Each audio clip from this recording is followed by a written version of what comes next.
This video is brought to you by EA How To Plus, the most valuable resource for assistants at every stage of their career.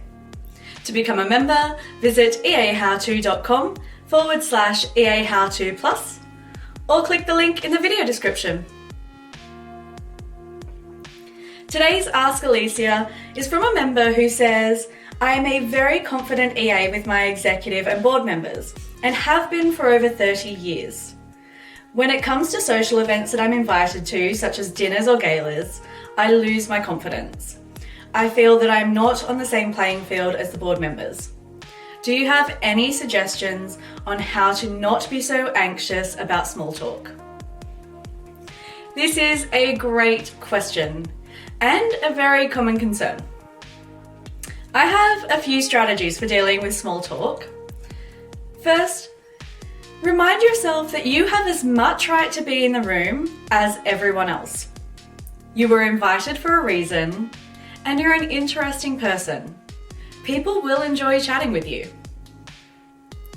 The second tip I have is to be curious. Have a few interesting questions that you like to ask people.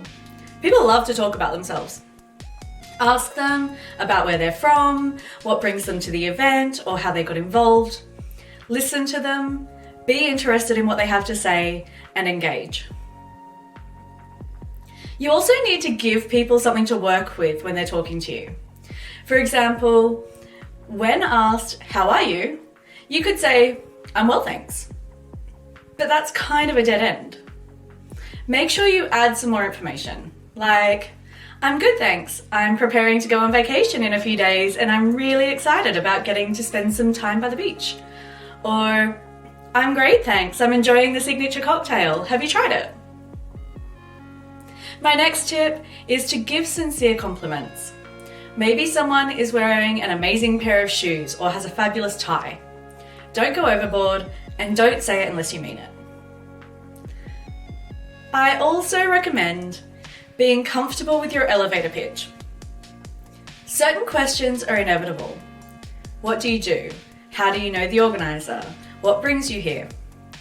Think about how you intend to respond to those questions. And finally, have an exit strategy. Know how to move on from a conversation and know how to exit the event. Also, just keep in mind that most people are at least a little uncomfortable in these situations and will be grateful to have a friendly person they can chat with. That's all for now. If you found this video useful, be sure to give it a thumbs up and subscribe for more. Take care, and I'll see you in the next video. Bye for now.